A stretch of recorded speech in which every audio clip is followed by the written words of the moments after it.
Mic check, mic check. What's kicking, family? Mr. Batch here. You there? What you hear in the background is I'm near the highway. I wanted to show you a picture of the highway, and that's to symbolize going to the Super Bowl and going home. Week 9 was a fiasco for your boy here, Mr. Batch. It was like, yo, my picks went south, but I'm gonna stay undaunted with my picks. And we're going to start off like this. Week 10, we have byes with Texans and the Giants. The Giants have a full 2 weeks to think about what the hell happened and how they're going to fix it. And so let's continue. Coming up Thursday night, you have the 4-4 Bears against the 3-5 49ers. The 49ers took a hit last week against the Titans. They shouldn't have. I had them last week. That went south. The Bears are another team. So both of these teams are fighting to stay in the playoff hunt. And who I got in this one? I'm going to take the 49ers at home. I may sound crazy, but I got a feeling that Singletary is going to get his team up and ready to go for this game. And that's who I got. Bears at the 49ers. I got the 49ers. The 5-3 Falcons at the 3-5 Panthers.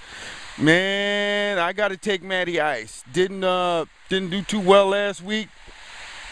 But hey, that's who I got this week. And the Panthers are on a slide. All they can do is play spoiler. The 1-7 Buccaneers against the 3-5 Dolphins. I thought the Dolphins was really going to put it to the Patriots, but that didn't happen. The Buccaneers are finally off the snide with Josh Freeman coming in and doing his thing. The rookie coming in and showing his wares. And I've got the Dolphins at home, excuse me, against the Buccaneers. Then we have the 1-7 Lions at the 7-1 Vikings. I got the Vikings.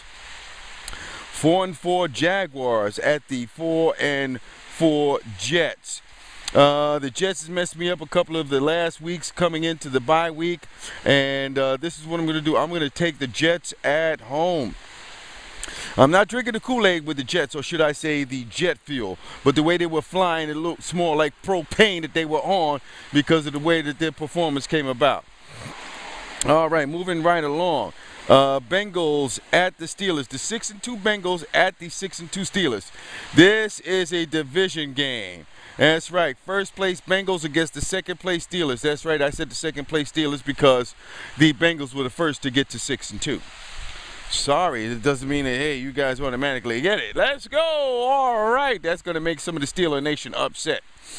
And the Bengals at the Steelers, I'm going to take the Bengals. I'm going out on a limb. The Steelers have been on a roll. They've been winning like crazy. And they've been showing why they are the defending Super Bowl champions. Then we have the 8-0 Saints at the 1-7 Rams. The 8-0 Saints at the 1-7 Rams. I'm going with the Saints, man. I can't help the Rams. The Rams are going to take an L right there. The 3-5 Bills at the 2-6 Titans. Titans on a 2-game winning streak since they put in Vince Young. The Bills are coming in. I can't get a hold on the Bills. You know what? I got the Titans to get their third win. The Broncos at the Redskins. The 6-2 Broncos at the 2-6 Redskins. The Redskins have been the laughingstock of the NFC East. They're sitting in the cellar, and the Broncos are they just took 2 losses. Excuse me. Sorry about that, folks. The Broncos just took 2 losses, and the most devastating loss was last night in the Monday night game versus Pittsburgh. So I've got the Broncos in that game. The 1-7 Chiefs against the 2-6 Raiders.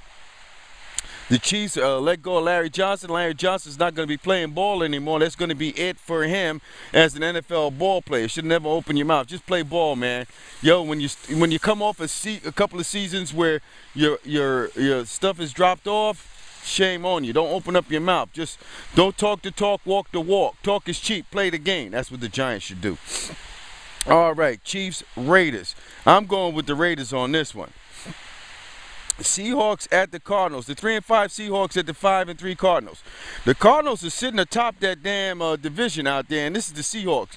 The Seahawks could excuse me, sorry about that. The Seahawks can play spoiler and try and knock the Cardinals off their perch. But the way the Cardinals are running, and then Kurt Warner throwing 5 touchdowns, he set a record, the longest between a 5-touchdown game in history. I don't know what it was, but they put up that graphic this past weekend when I was watching some of those games. Y'all guys can check that if you want. The 6-2 Cowboys at the 4-4 Packers. The Cowboys are now riding high, sitting atop the NFC East, and they're taking on the Packers, who took a devastating loss last week. You know, it's the Packers.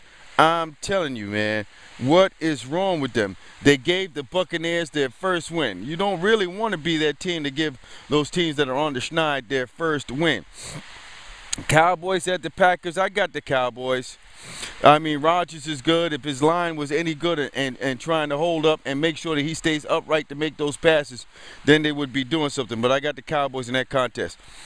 The 5-3 Eagles at the 5-3 Chargers. The Chargers got a gift by taking out the Giants, which means that they stay in the chase with the Broncos over there. And I'd like to see how the Chargers do against the rest of the NFC East. So I'm going to take the Eagles on the road against the Chargers. I think their defense is going to be up to the task. I think McNabb is going to pose a few problems because he's a little bit more mobile than Eli. He doesn't run like he used to. And he's got some very explosive wideouts, especially, who is it? Is it Macklin or the other kid? One of those two kids has an NFL leading, 20 yards a catch or something like that, or catches over 25 yards or something. I don't have the stats in front of me. Don't hold me to that, but if you'd like, you guys can hit me up with that stat. Patriots, Colts. Game of the week, man. Game of the week. I'm going with Peyton Manning at home. Excuse me. End of story. I'm not going to go any further than that. Peyton Manning at home against Tom Brady. I just want to see the sparks fly. And then Monday night division game. Brady Quinn has been named the starting quarterback in that game against the Ravens.